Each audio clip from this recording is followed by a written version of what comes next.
अच्युतानंद गोविंद नामोच्चारण भेषजात नश्यन्ति सकला रोगा सत्यम सत्यम वदाम्यहम्।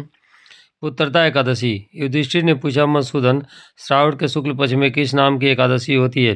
कृपया मेरे सामने उसका वर्णन कीजिए। भगवान श्री कृष्ण बोले, राजन, प्राचीन काल की बात है कि द्वापर युग के प्रारंभ का समय था। महिष्मतीपुर में राजा महिजित अपने राज्य का पालन करते थे, किंतु उन्हें कोई पुत्र नहीं था, इसलिए वह राज्य उन्हें सुखदायक नहीं प्रतीत होता था। अपनी अवस्था अधिक देख राजा को बड़ी चिंता हुई। उन्होंने प्रजावर्ग में बैठकर इस प्रकार कहा, प्रजाजनों, इस जन्म में मुझसे कोई पातक नहीं हुआ है। मैंने अपने खजाने में अन्याय से कमाया हुआ धन नहीं जमा किया है। ब्राह्मणों और देवताओं का धन भी कभी मैंने नहीं लिया। पुत्रवत प्रजा का पालन किया है। धर्म से पृथ्वी पर अधिकार जमाया है। दुष्टों को चाहे वे बंधु और पुत्रों के समान ही क्यों न रहे हों, दंड दिया है। शिष्ट पुरुषों का सदा सम्मान किया और किसी को देश का पात्र नहीं समझा। फिर क्या कारण है कि जो मेरे घर में आज तक पुत्र नहीं हुआ? आप लोग इसका विचार करें। राजा के वचन सुनकर प्रजा और पुरोहितों के साथ ब्राह्मणों ने उनके हित का विचार करके गहन वन में प्रवेश किया। राजा का कल्याण चाहने वाले वे सभी लोग इधर उधर घूमकर ऋषि सेवित आश्रमों की तलाश करने लगे। इतने में उन्हें मुनि श्रेष्ठ लोमस जी के दर्शन हुए।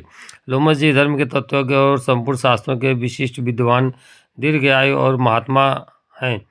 उनका शरीर लोम से भरा हुआ है। वे ब्रह्मा जी के समान तेजस्वी हैं। एक एक कल्प बीतने पर उनके शरीर का एक एक लोम विक्षीण होता है और टूटकर गिरता है, इसलिए उनका नाम लोमस हुआ है।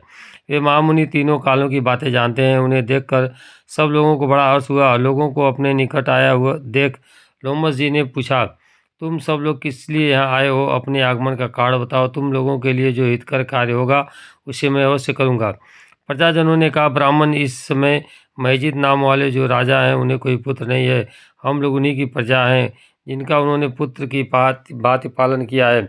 उन्हें पुत्रहीन देख उनके दुख से दुखित हो हम तपस्या करने का दृढ़ निश्चय करके यहाँ आए हैं।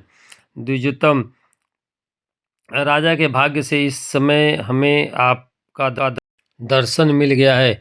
महापुरुषों के दर्शन से ही मनुष्यों के सब कार्य सिद्ध हो जाते हैं। मुने, अब हमें उस उपाय का उपदेश कीजिए जिससे राजा को पुत्र की प्राप्ति हो। उनकी बात सुनकर महर्षि लोमस 2 घड़ी के लिए ध्यानमग्न हो गए। तत्पश्चात राजा के प्राचीन जन्म का वृत्तांत जानकर उन्होंने कहा, प्रजावृंद सुनो। राजा महिजितपुर जन्म के में मनुष्यों को चूसने वाला धनहीन वैश्य था। वह वैश्य गांव गांव घूमकर व्यापार किया करता था। एक दिन ज्येष्ठ के शुक्ल पक्ष में 10वीं तिथि को जब दोपहर का सूर्य तप रहा था, वह किसी गांव की सीमा में एक जलाशय पर पहुंचा। पानी से भरी हुई बावली देखकर वैश्य ने वहां जल पीने का विचार किया। इतने में वहां अपने बछड़े के साथ एक गौ भी आ पहुंची। वह प्यास से व्याकुल और ताप से पीड़ित थी, अतः बावली में जाकर जल पीने लगी। वैश्य ने पानी पीती हुई गाय को हाँक कर दूर हटा दिया और स्वयं पानी पीने लगा। उसी पाप कर्म के कारण राजा इस समय पुत्रहीन हुए हैं। किसी जन्म के पुण्य से इन्हें निष्कंटक राज्य की प्राप्ति हुई है। प्रजाजनों ने कहा, मुने, पुराणों में उल्लेख है कि प्रायश्चित रूपी पुण्य से पाप नष्ट होते हैं। अतः ऐसे पुण्य कर्म का उपदेश कीजिए जिससे उस पाप का नाश हो जाए। लोमस जी बोले, प्रजाजनों, श्रावण मास के शुक्ल पक्ष में जो एकादशी होती है वह पुत्रता के नाम से विख्यात है। वह मनवांछित फल को प्रदान करने वाली है। तुम लोग उसी का व्रत करो। यह सुनकर प्रजाजनों ने मुनि को नमस्कार किया और नगर में आकर विधिपूर्वक पुत्रता एकादशी के व्रत का अनुष्ठान किया। उन्होंने विधिपूर्वक जागरण भी किया और उसका निर्मल पुण्य राजा को अर्पण कर दिया। तत्पश्चात रानी ने गर्भधारण किया और प्रसव का समय आने पर बलवान पुत्र को जन्म दिया। इसका महात्म्य सुनकर मनुष्य पापों से मुक्त हो जाता है तथा लोक में सुख पाकर परलोक में स्वर्गीय गति को प्राप्त होता है। हरिओम।